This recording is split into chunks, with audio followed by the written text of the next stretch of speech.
Welcome to the effect of simple role-playing games on wargaming, seminar number 3.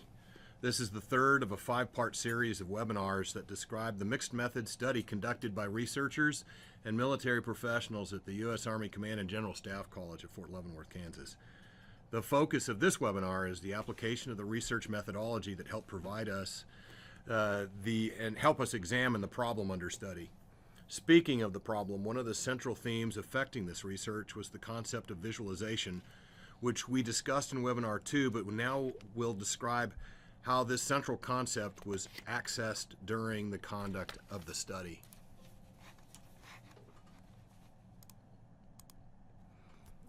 Okay, so visualization, if you look at my central figure here, trying to figure out what type of decision they have to make, they've got multiple options to them. Military professionals use visualization in many ways that might be familiar to civilians in other disciplines. During military operations, leaders attempt to answer the questions in the upper left-hand corner of this slide. The first priority is to understand what is going on in the environment, but that's not enough. Visualization requires taking outside inputs, combining them with an inner library of education and experience, then projecting either internally or for other people our visualized estimate. The way we accessed visualization for the study was incorporating Kriegspiel and a visualization quiz as part of the outside inputs, and measuring participant comfort making visualization-based decisions using an instrument featuring game theory variables and an instrument that assisted observers to quantify war game discoveries, number, quality, and ease of application to the plan. These visualization skills, how to stimulate them and how to measure those skills became the focus of this study, driving a number of questions we wished to answer. So one of the questions we asked as we began this study was, how do we visualize? How do we create that mental model of the situation that we're faced with or we're challenged with? And visualization often has a synthesis aspect to it, and we use that to create some meaning through mental modeling. There are aspects of our situation that we do internalize cognitively, and what are those aspects? And if we can identify those aspects, how can we improve our visualization skills? How much of those skills are externally driven or internally driven, and what difference does that make in the types of decisions that we make or how we visualize? How readily can we recall what we have seen? Really, to what extent do our recall skills affect visualization, and how much do those abilities translate into effective wargaming? How do we assign meaning to that visualization or that mental model we construct? How do those skills cause me to anticipate an unexpected event? And if I can anticipate that unexpected event, how can I exercise specific visualization capabilities to improve my performance or better anticipate that event? How do we prioritize aspects of our visualization?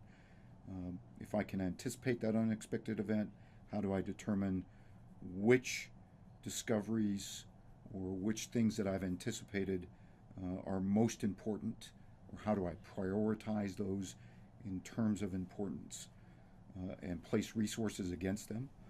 And then, how confident am I of my choices based on my visualization? Does my comfort in making decisions based on visualization have any correlation with gaining an advantage over an opponent or in a certain particular situation? Okay, I forgot to mention at the beginning, I'm Dr. Rich McConnell, and that was just now Mr. Joel Miller, one of my colleagues, and I'm also joined with Dr. Ken Long for our discussion today. Okay, so what you see here are two sketches depicting opponents on a field of combat, or for gamers out there, a field of play. And above are several sliding scales representing game theory variables. Students were allowed to view these maps on the bottom of the slide for 60 seconds, and then were asked a series of questions to test their ability to recall aspects regarding interacting forces. After each map was displayed for 60 seconds and the questions were answered, participants were asked to rate the level of comfort they experienced, making choices based on their visualization, top of the slide.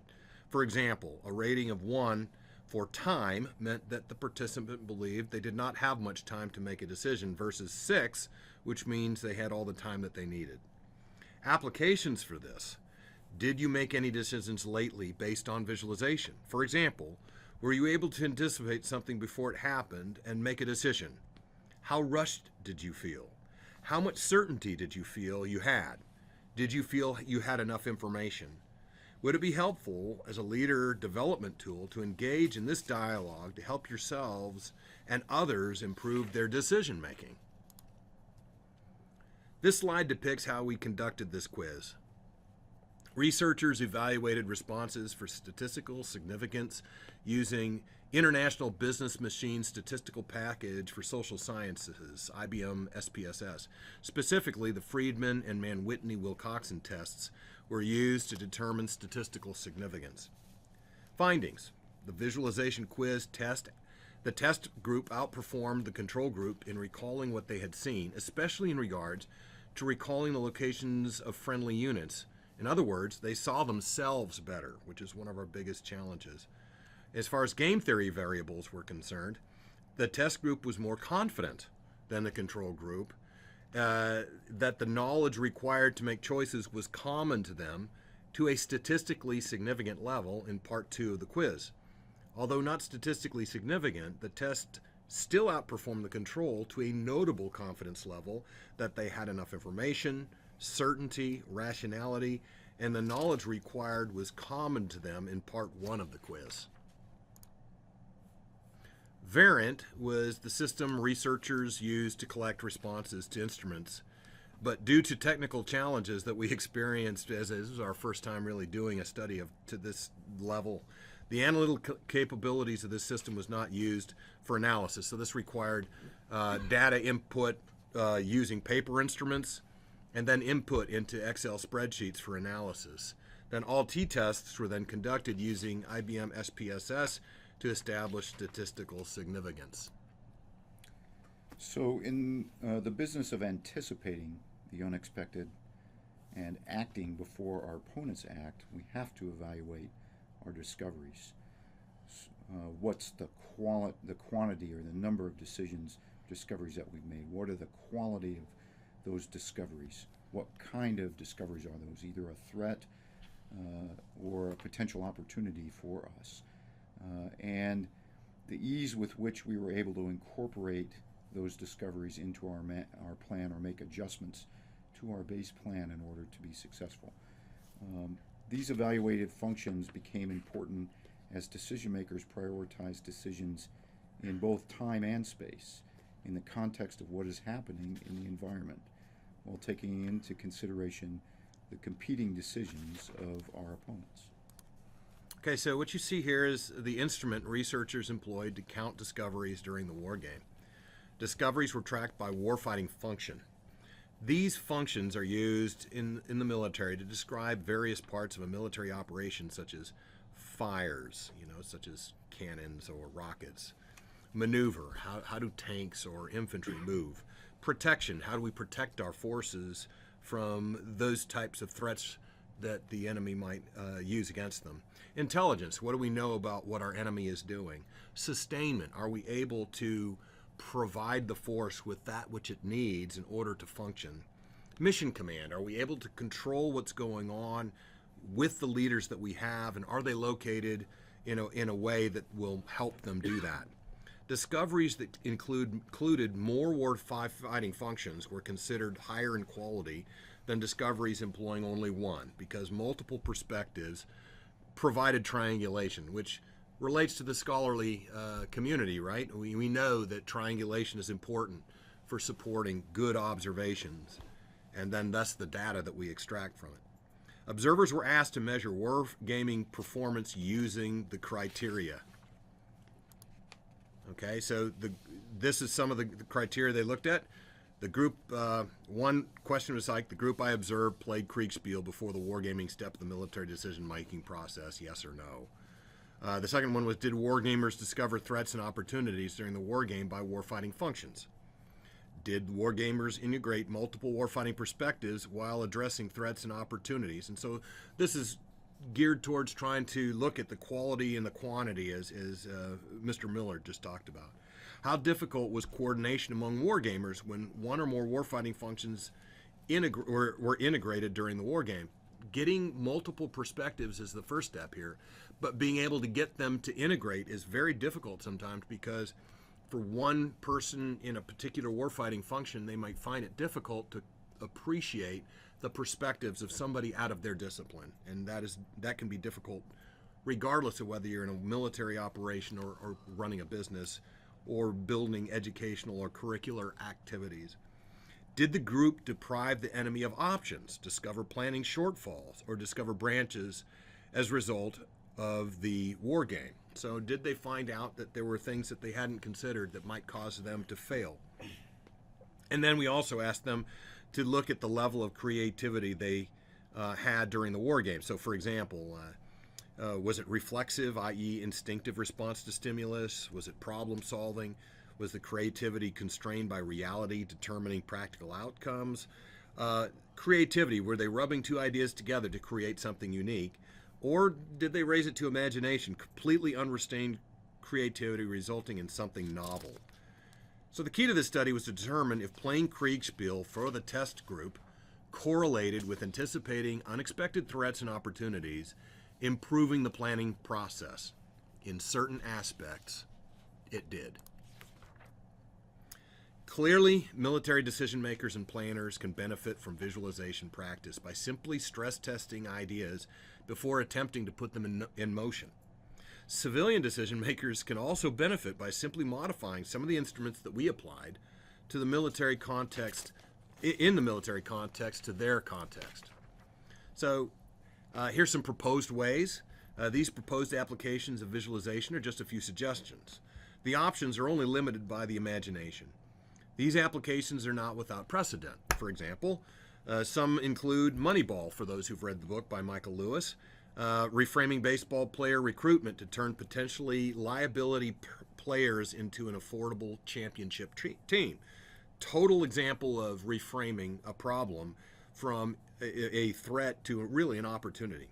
Blink by Malcolm Gladwell. We're honing the subconscious behind the closed door drivers of decisions that might even be more compelling identifiers of emerging threats, opportunities than detailed analysis. So for example, there's a fighting example of a lieutenant running a hose team into a fire that he thought was a kitchen fire, and it turned out to be in the basement.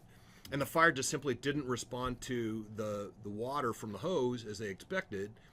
And at some point, the lieutenant backs everybody out of the kitchen, back out through the dining room and to the living room. And at some point, subconsciously, he becomes aware that there's an impending threat that could result in death. And he pulls everybody out.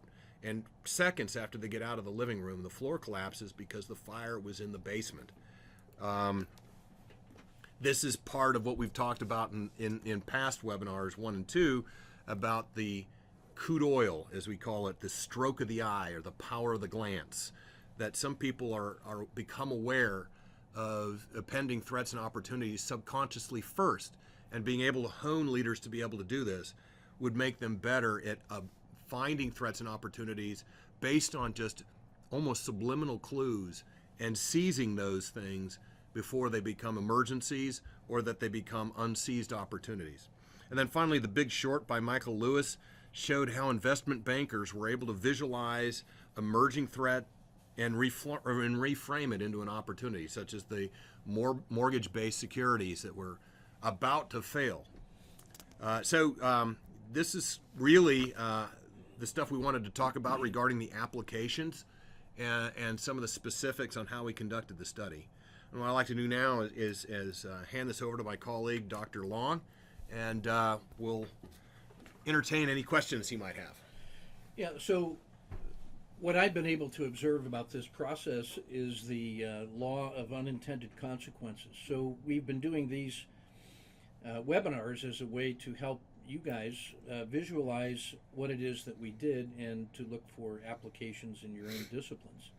Well, that was the primary purpose of these videos. But what we're actually discovering is how much more these visualizations can actually support. I've been using them with my own faculty here in the logistics department to help my fellow instructors see how visualization can help them when it comes to planning supply chains.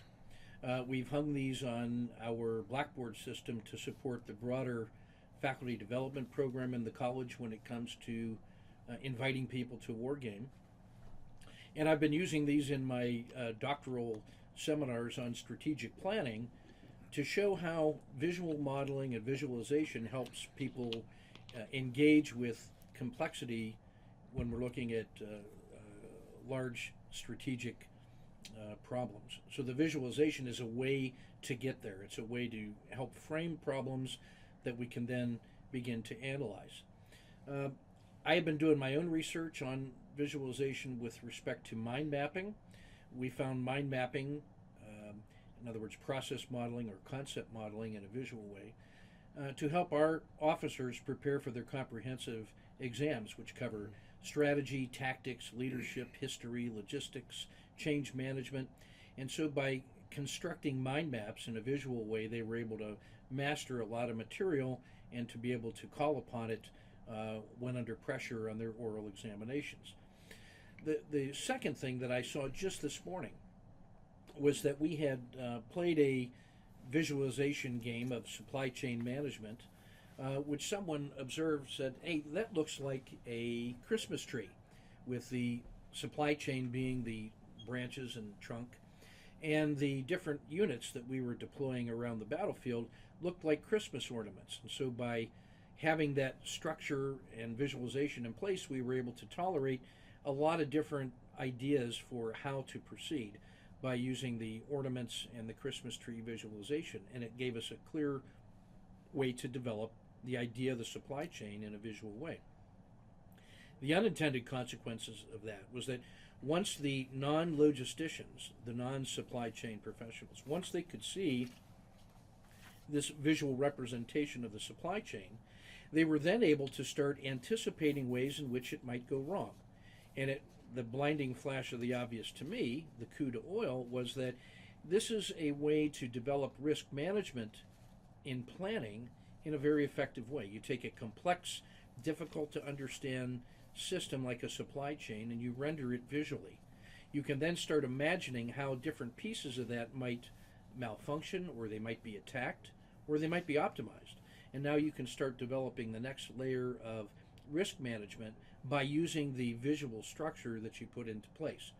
So it's just amazing to me how this relatively simple project of presenting what we've discovered about one iteration of wargaming to build visual skills is having a lot of payoffs across our professional faculty in different courses of instruction in areas outside of the military discipline. And so I think there's a very powerful central idea here that managers and leaders and planners can benefit from instruction in visualization. I think we're showing in this project that this is a muscle that can be developed, and that the payoff goes throughout the length and breadth of our organizations, whether they're military or civilian or public or private. So I'd like to turn it over to you guys and then now ask maybe some follow-up questions.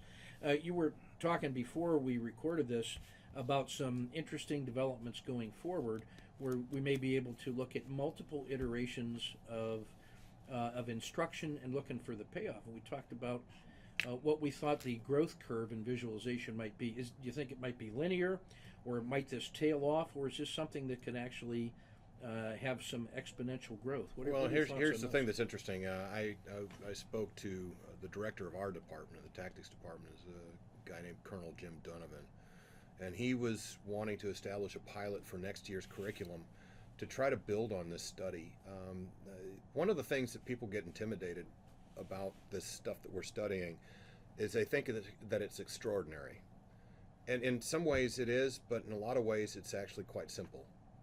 And when we're children, I think we're much able, our visualization skills and our ability to use creativity and imagination are much more heightened than they are when we become older and we become more reasonable, right? You know, we don't want to be if I tell a child of a certain age to imagine for a moment that we're animals, it's not hard for them to do this. But if I tell a bunch of adults to do this in a workshop, they'll think I'm asking them to do something unique and strange. And visualization is actually part of this.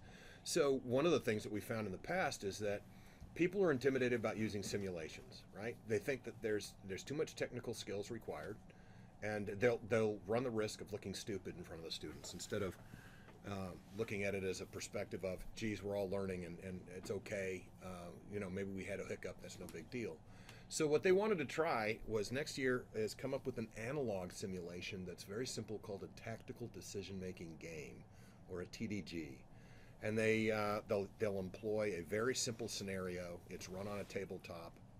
It'll employ cards and it'll employ dice to simulate chance and friction. And so we're going to now look at this, and now we'll have, because it's such a simple thing, because running Kriegspiel takes 4 hours, and it takes a time of investment, but this could be done probably in about 30 minutes at most. So now all of a sudden we could do maybe multiple iterations, and that was the question we had. We didn't know if we knew that the test group got better in certain aspects than the control group at visualization, and it had a direct effect on their wargaming and their ability to stress test their plans and improve them based on their discovery. So what we really wanted to know is if we had played several iterations of Kriegspiel, would it have gotten better every time? Would it have been exponentially better each time? Would it have been incrementally better each time? And if it was incrementally better, would it be statistically significant each time? We don't know. But this time we'll be able to take 2 groups of 64, and test group will be 64, and we'll have them play these tactical decision-making games, and most of their stuff will be analog, but compare them to another group of 64 that do not, and see what that impact might be.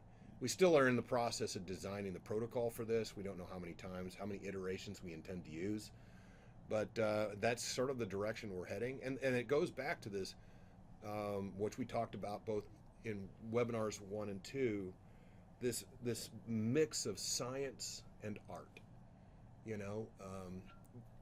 We can't ignore either. We've got to use both, but in the Army and in the military institution, we seem to emphasize the science piece, and we're very reluctant to use the art piece because, well, quite frankly, I don't know if the military actively attracts artists. Well, that's interesting, because we talk about the art of command and the science of management a lot. And most of our dialogue has to do with treating that as an either or, that there are some things that demand science and there are some things that require art.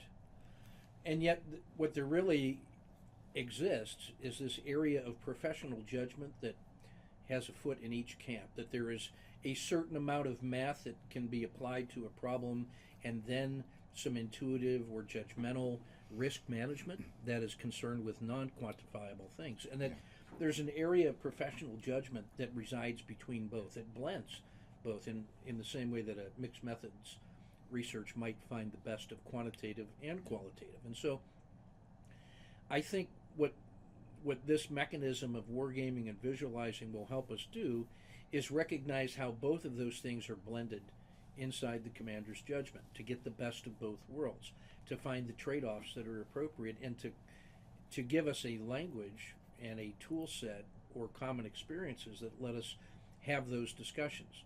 Because there are 5 professionals looking at a particular proposal, a plan, can say, I can't prove that that's going to work, but I have every professional reason to believe that it should work, or that this plan is better than the other, although I can't prove it mathematically. There's something, there's some truth content in that judgment. It's not just subjective. All plans are not created equal. And although I can't prove that one will work or one is mathematically better, I have strong professional reasons to favor one over the other. And I think that's the kind of managerial and operational judgment that members of professions are called upon to make all the time. And so, to the extent that we can visualize and then talk about these in groups, the better off we are. I think we can advance our professional knowledge on both the art side and the science side. So that's why I'm interested a lot in the work that you guys are doing. And one of the things I would add, and I'd like to turn this over to my colleague, Mr. Joel Miller, one of the things that we kept reflecting on during this study was, okay, so if this is a muscle that can be exercised and improved on, obviously people with more experience are going to be better at it. So my question is how have you seen, Joel, good leaders who are good at visualization pass this on to the next generation? Yeah, so this is I appreciate this dialogue, and I'm sitting here actually visualizing how this dialogue is taking place, and I'm looking at it from the context, if you will, of playing a musical instrument. There's a technical capability that's required to play the instrument, but there's the artist's interpretation of the music that creates a melody and a harmony, and that's where I visualize this dialogue that we have with leaders having a foot in both camps of scientific professional judgment and the artistic creativity of implementing a plan, and how do I interpret those, and that challenge of keeping a foot in both camps, if you will, and passing that the ability to visualize onto your subordinates, to teach them or train them or educate them to build these muscle groups, really I think comes more from where a commander is internally, what he's learned and internalized throughout his professional career, perhaps more than the external factors that play into the environment he operates in. From his internal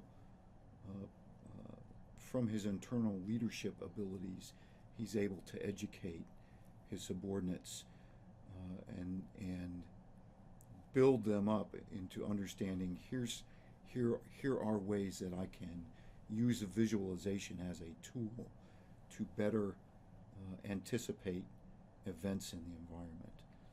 I think that, at least from my perspective, I see that as students, at least in our profession, being successful and passing on that visualization capability or ability to other students. The other thing I would add here, though, is the external is not just thrown away. I think the external repetitions of being given multiple opportunities in complex environments in a educational setting and being able to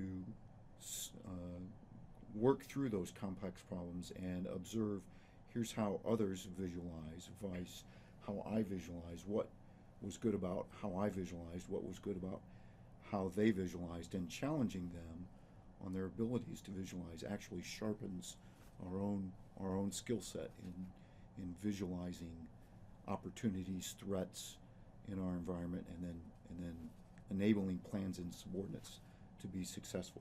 Well, and to kind of build on what you just said, one of the things, if you look at the Cynefin frame, it's a kind of a management of complexity, right? Where you start in the lower right-hand corner of the Cynefin frame of it's a simple situation. It gets up to complicated, and it goes to complex, and then it ultimately goes to chaotic. Mm-hmm. If you're doing well in a game or combat situation against an opponent, you're inflicting chaos on them, creating multiple dilemmas as quickly as you can, while trying to minimize the amount of those multiple dilemmas that your opponent inflicts upon you. Yeah. And you've got to probably expect that you're going to be, you're hopefully not in a chaotic state, but you're probably going to be somewhere between complex and complicated. Mm-hmm. If you can keep it there, And so you'll probably be successful, or at least more often than your opponent is, as long as you keep him in the chaotic realm. And I think that for a leader to pass on the visualization skills they have in an educational or training environment, putting their proteges in a place where they have to deal with multiple dilemmas where it's safe, right? That somebody's not going to get killed, but somebody can then be put in enough stress so that they can now build that muscle of how do I, when I'm under stress, visualize, because oftentimes that clouds the issue, makes it difficult.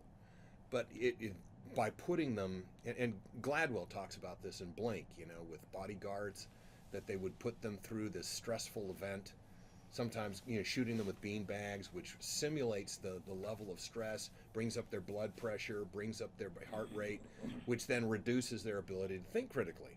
But after they experience this multiple times, now it's not as novel as it once was. It's still unpleasant, but they can function. Yeah, desensitizing. And I think getting, challenging the people you're trying to educate to visualize better, putting them in challenging situations where they then take those skills that you've embodied by what happens internally that you display externally, now they can replicate, hopefully, in their own way, because the way Dr. Long does it's probably different than me, and likewise for you, Joel. Sure. But I mean, ultimately, we've got to tailor the learning environment for them to be able to take this concept and make it their own. Well, yeah, there's many ways to skin a cat, but the cat has to get skinned, and it takes some practice. When you look at the intersection of adult learning theory and human factors, and you look at a military culture which is a strong hierarchy, it can be very challenging for a senior leader to be vulnerable, to expose their thinking in a competitive environment in front of their subordinates. So one of the things that we can get from wargaming is a relatively low-risk opportunity to get significant growth in those areas of the affective domain, to show that it's okay to think out loud in front of your subordinates so that they can understand how you see the battlefield, that visualization transfer, so that then the subordinates can implement your overarching vision inside their subset of that battlefield. So there is a communication aspect of wargaming that gives you an opportunity to build that cohesion and that shared understanding through practice. So a good wargame in that sense is meaningful in that the results do matter, that it's competitive and we're trying to achieve positive results, but that it's not fatal. So you have an opportunity to learn that it's okay to think out loud and to engage with fuzzy material and revise your estimates and change your mind and show that this is the natural process of dealing with complexity, is to try things in a low risk way and then adapt and learn and improvise. And I see that when senior leaders become comfortable with exposing their own thinking process, that subordinates then are freer to try that out loud themselves. And you get a team building and a cohesion and a shared vision and that makes this a group decision-making engine. And so visualization helps in that way, wargaming helps in that way, to build some of that iterative, risk-taking decision-making. But it also addresses that human factors. You were talking about the unwillingness of folks maybe to try new ideas. Sure. The low-risk wargaming, the smaller bite-sized learning games, is a bridge towards more complex decision-making, and it helps us, I think, deal with the professional reluctance to risk and to engage with adult learning theory and human factors. So I'm really excited by the positive outcomes that we see in visualizing. So any thoughts from the human factor side, perhaps, that you guys saw in your experiment? Here's the thing that I think that, not so much from the experiment, but from the outcome of the experiment. The division, the department we have, the Department of Army Tactics, are filled with people with lots of combat experience who are considered, members of a group of people that have seen a lot of stuff. and aren't always viewed as the most lofty intellectuals of this institution. The logisticians think of them as knuckle-dragging cavemen, Yes. but we would never say that in public Right. because of retribution. Well, but and I laugh about that because we are slowly getting more and more terminal degree holders up there, and one of the big thing is when you're a person who came from that background, and when you were first there and everyone looked at you as the guy that's been in combat several times. There is a reluctance sometimes to try something new. We know this is not. We know what we're doing. We don't need to try something different or new. And so I think that's been part of it. Part of it is the willingness not only to try something new, but also to be wrong. Ken Robinson, Sir Ken Robinson is famous for saying, if you want to come up with something novel and groundbreaking, you've got to be prepared to be wrong. Okay? And many of our organizations punish people for learning from making mistakes. However, mistakes are often more instructive than successes. Failure can be very instructive.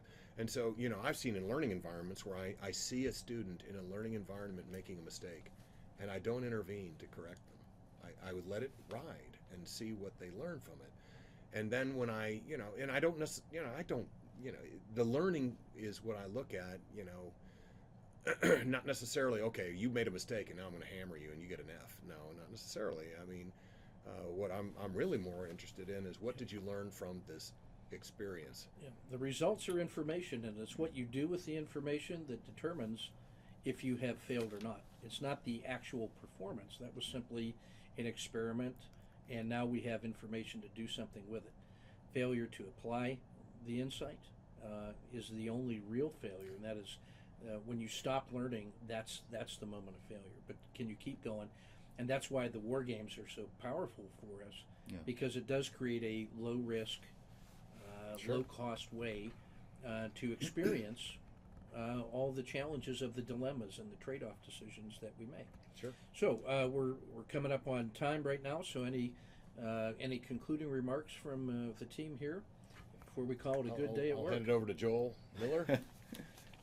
So what I enjoyed about executing the research was watching the students struggle with, and I say that in a positive light, because you could see them academically and educationally struggling with, how do I visualize not just my expertise in a war game, but how does my expertise in my particular branch or capability fit with all the other students' capabilities inside the war game, and where do I best make suggestions to the group to bring the war game, to bring better results to the plan that we're developing as a part of the war game process. And I think allowing the students to struggle with that educationally was more beneficial to them than jumping in immediately as an educator and correcting or guiding them along the path. A little bit of self-discovery in the war game process. Yeah, getting stuck is normal, and getting unstuck is really how we grow as people. And too early a solution provided from the outside, you're actually not helping them. So The we gotta let them timing, stay stuck. the timing of that, the timing of when to step in Right. and when to step back, I think. Well, is and the I look at that argument. as a mark of an experienced leader versus an inexperienced one, because sometimes experienced leaders will just say, you know what, I'm going to let this ride and see what they learn from it, and give them the latitude to do so. And the other thing too is the big thing that I enjoyed watching was, in a war game, people can run the risk of becoming very attached to their plan.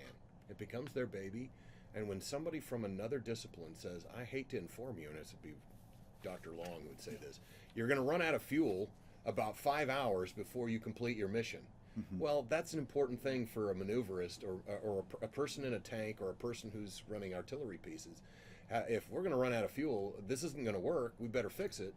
And unfortunately, there are times that people try to ignore very important pieces of information like that. Yep. The visualization allows you to describe that future state in the terms like, well, sir, you can move half the unit all the way, or all the unit half the way, and you get to pick what it is that you really want.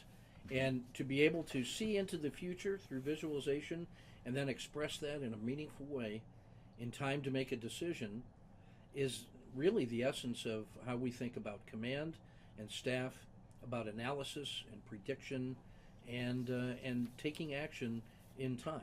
And that's really what our profession is all about. And Absolutely. and that's where we are today. And so we're looking forward to working with you guys in the future. And we have a couple more webinars to complete. And looking forward to seeing you guys all in Seattle in March. And wish you all a Merry Christmas, Happy New Year. Be safe and healthy. And keep getting after it.